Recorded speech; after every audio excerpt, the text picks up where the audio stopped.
நமஸ்காரம். கண்ணன் திருவடிகளே சரணம். ஆண்டாள் திருவடிகளே சரணம். திருப்பாவை பாசுரம் 6. புள்ளும் சிலம்பினகான் புள்ளரையன் கோயிலில் வெள்ளை விழிச்சங்கின் பேரரவம் கேட்டிலையோ, பிள்ளாய் எழுந்திராய் பேய்முலை நஞ்சுண்டு கள்ளச்சகடம் கலக்கழிய காலோச்சி வெள்ளத்தரவில் துயிலமர்ந்த வித்தினை உள்ளத்து கொண்டு முனிவர்களும் யோகிகளும் மெல்ல எழுந்து ஹரி என்ற பேரரவம் உள்ளம் புகுந்து குளிந்தேலோர் எம்பாவாய். இதன் பொருள்: திருப்பாவை நோம்பின் பொழுது ஆண்டாள் தன் தோழிகளை எழுப்பியபடி செல்கிறாள். அப்பொழுது ஒரு தோழியின் வீட்டிற்கு சென்று சொல்லுகிறாள், புல்லும் சிலம்பினகான். புல்லும் என்ற பறவைகள் கீசு கீசு என்று கத்துகிறது பார். மற்றும் கருடனை வாகனமாக கொண்ட நமது நாராயணன் கோயிலில் எழுப்பப்படும் வெண்மை நிற சங்கொலி உனக்கு கேட்கவில்லையா? எதையும் கேட்காமல் தூங்குகிறாயே பிள்ளாய், எழுந்திடு என்று சொல்கிறாள். மேலும் ஆண்டாள் சொல்கிறாள், பூதகி என்ற அரக்கி விஷப்பாலை கொடுத்து கண்ணனை கொல்வதற்காக கம்சனால் ஏவப்பட்டவள்.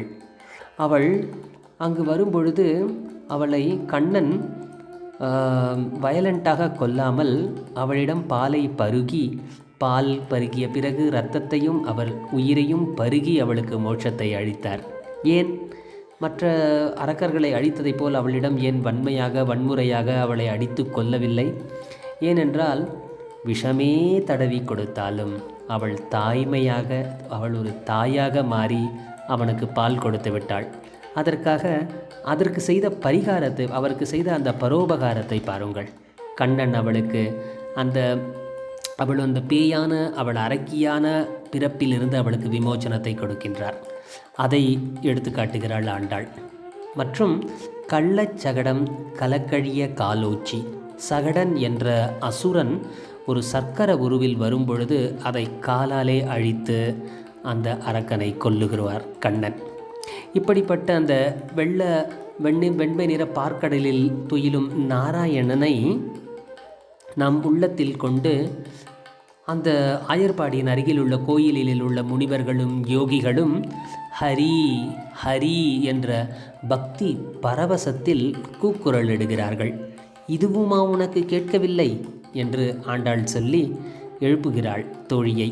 மேலும் சொல்கிறாள், இந்த ஹரி என்ற நாமம், அந்த பறவைகளின் கீச்சொலி, இவற்றையெல்லாம் நம் உள்ளம் புகுந்து குளிர்ந்தபடி நாராயணனை தொழுவதற்காக எழுந்திடு, நாம் நீராடி பாவை நோன்பை அனுஷ்டிக்கலாம் என்று சொல்கிறாள்.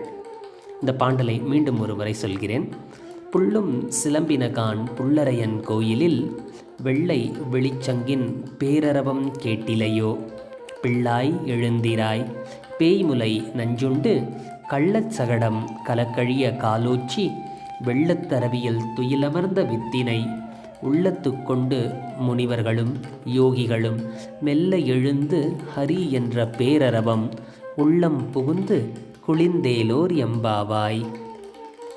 நாமும் இந்த பாவை நோன்பை அனுஷ்டித்து திருப்பாவையின் பாசுரங்களை கூறியபடி இருந்து கண்ணனின் திருவடிகளை அடைவோம்.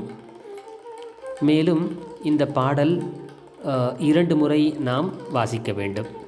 இந்த பாடல் ஒவ்வொரு பாடல் வரும் பொழுதும் நான் சொல்வேன், அந்த பாடல்களை நாம் 2 முறை இறைவனிடம் பாட வேண்டும். கண்ணன் திருவடிகளே சரணம். ஆண்டாள் திருவடிகளே சரணம். ஜெய் ஸ்ரீ கிருஷ்ணா.